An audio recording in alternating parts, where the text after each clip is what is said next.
함께 보실 하나님 말씀은 신약성경 누가복음 19장입니다.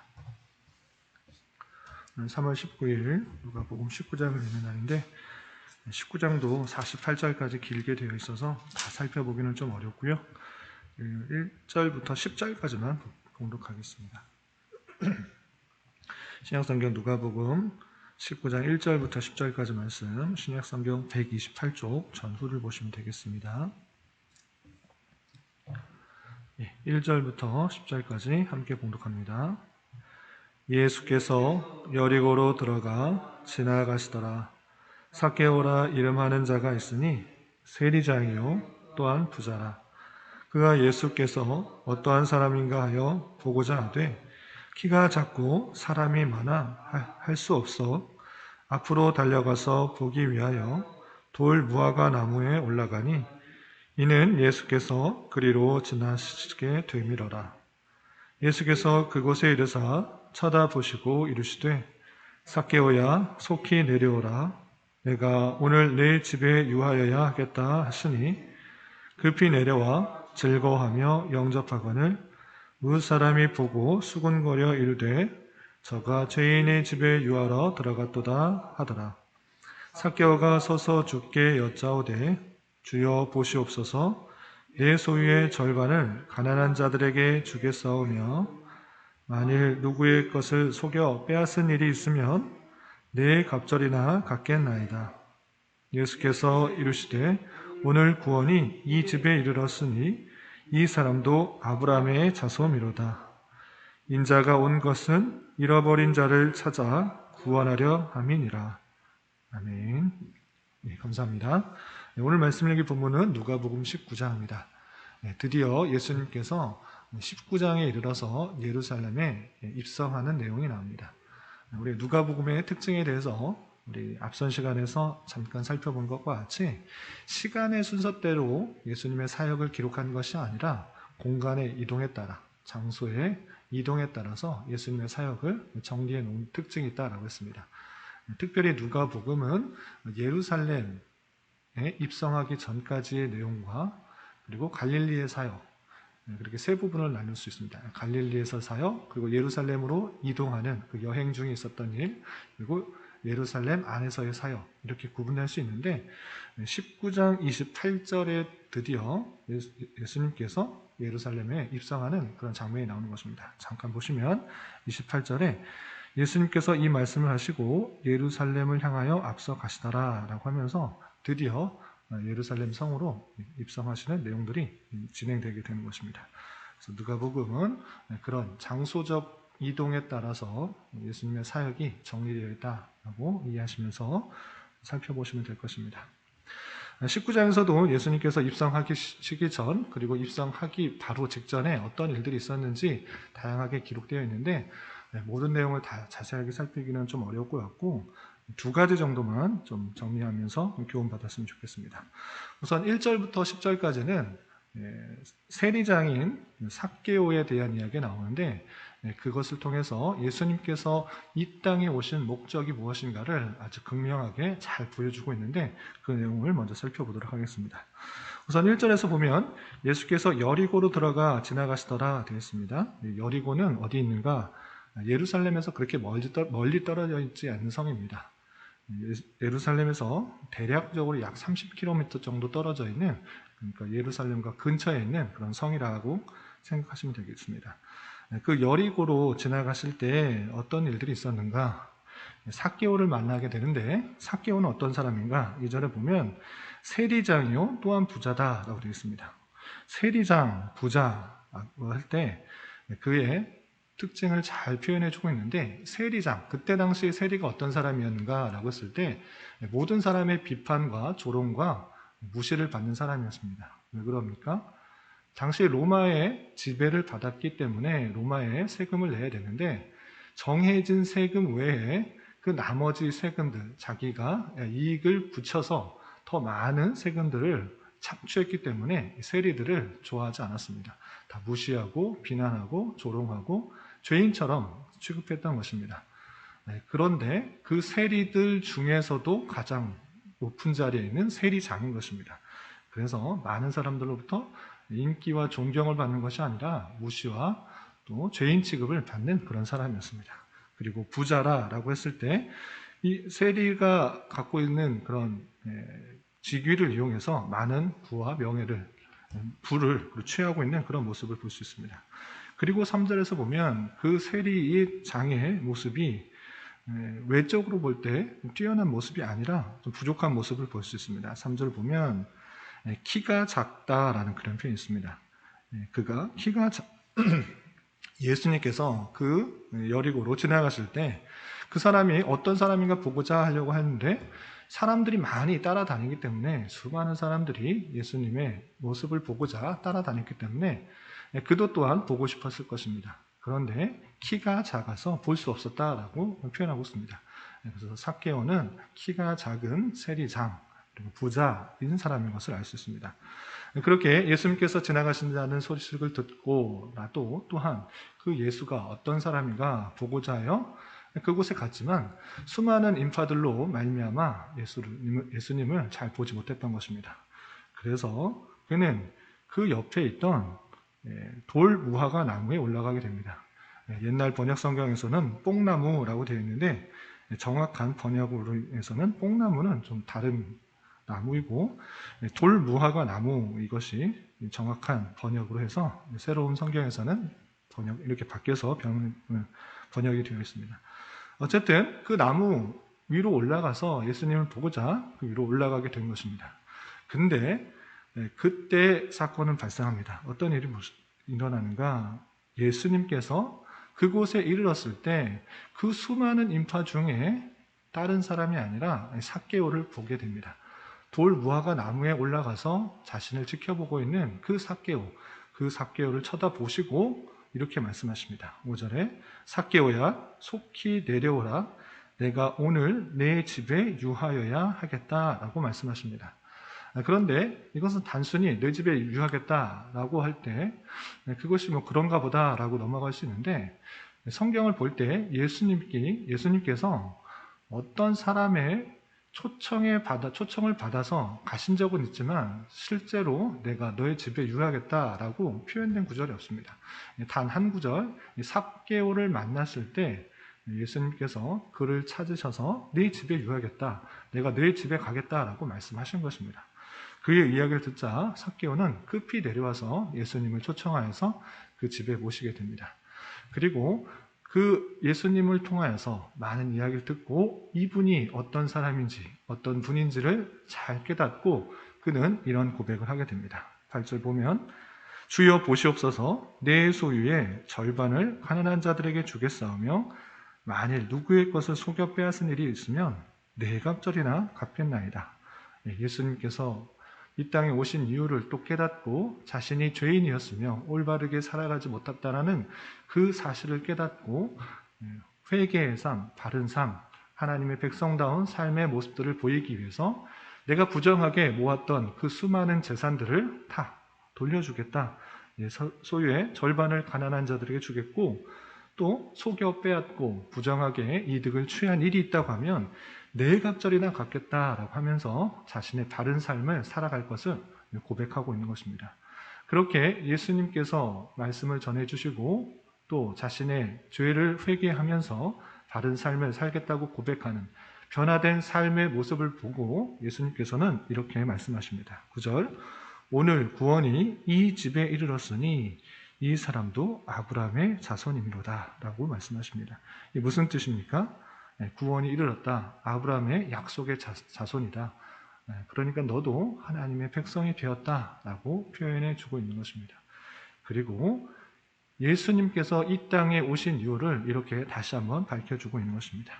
인자가 온 것은 잃어버린 자를 찾아 구원하려 함이니라. 아멘. 이 뜻이 세리장이었던 삭개오를 찾아오신 이유, 목적을 잘 밝혀주고 있는 것입니다. 예수님께서 여리고에 왜 오셨는가 라고 했을 때는 그 잃어버린 삭개오를 찾아서 오신 것을 우리는 잘 기억해야 될 것입니다. 삭개오가 먼저 예수님을 찾아온 것이 아니라 그는 단순한 궁금함으로 많은 사람들이 따라다니는 예수가 누구인지 그냥 궁금했을 뿐인데 예수님께서는 그의 영혼을 보시고 부르셔서 회개시키시고 주님의 백성이 되게 했던 것입니다. 이것이 하나님의 놀라운 은혜입니다.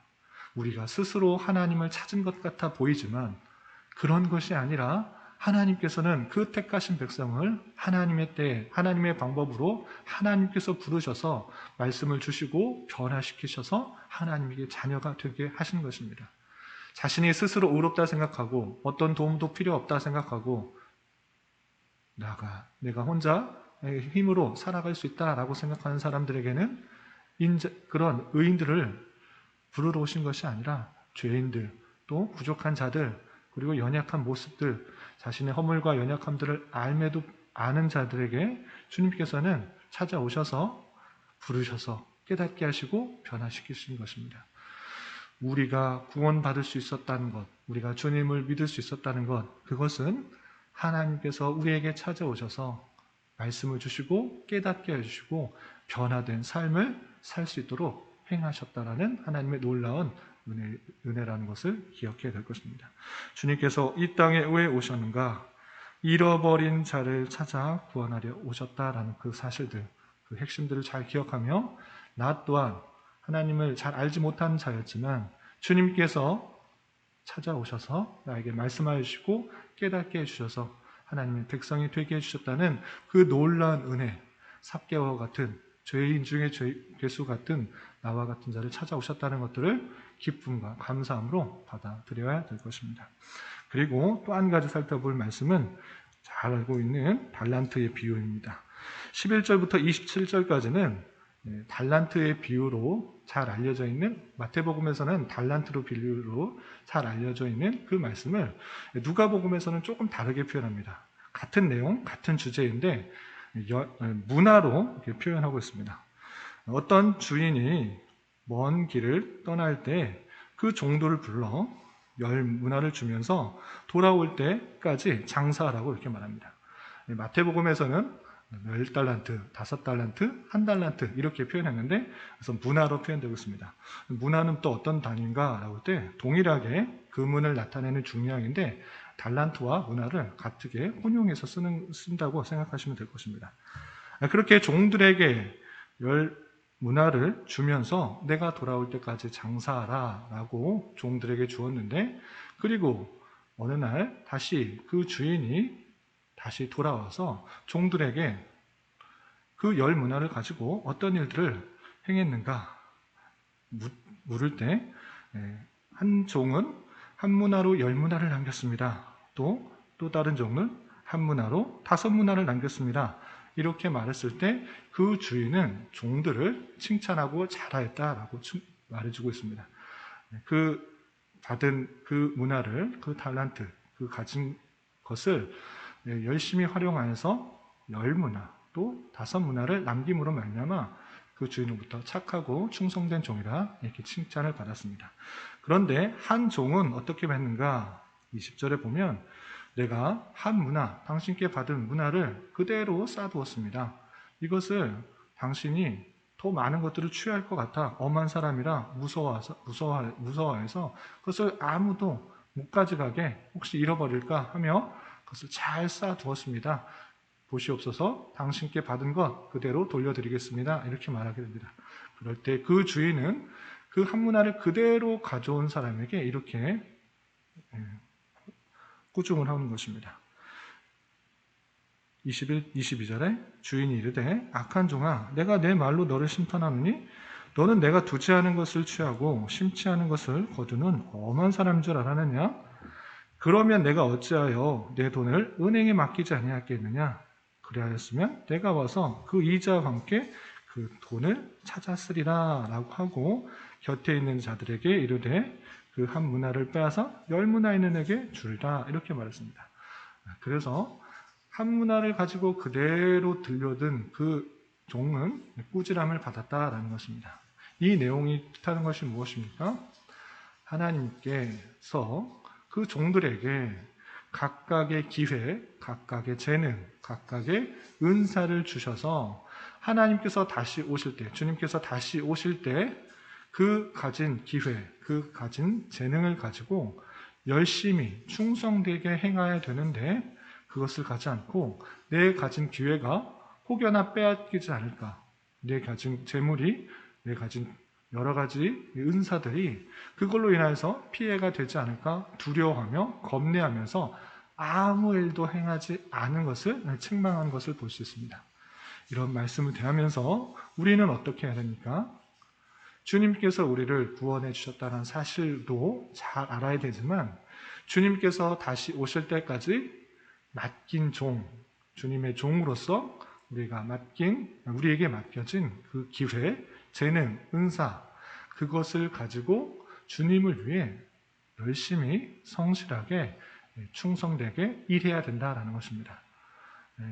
주님께서 주신 기회가 무엇인지, 받은 은사가 무엇인지, 받은 달란트가 무엇인지를 잘 생각해보며 그것을 가지고 잘못되지는 않을까 염려하며 근심하며 주님께서 혼내지는 않을까 걱정하며 두려워하며 아무 일도 안 하는 것이 아니라 그것이 실수가 되더라도 그 가진 기회를 충성되게 일하는 것, 충성되게 사용할 수 있도록 행하는 것, 그것이 주님께서 원하시는 삶이다라는 것도 생각해 보면서 우리에게 주신 기회, 우리에게 주신 여러 가지 재능, 그런 것들을 주님을 위해서 또 이 세상 사람들의 유익을 위해서 또 하나님께 영광이 되는 삶을 살기 위해서 애쓰고 또 노력해야 될 것입니다.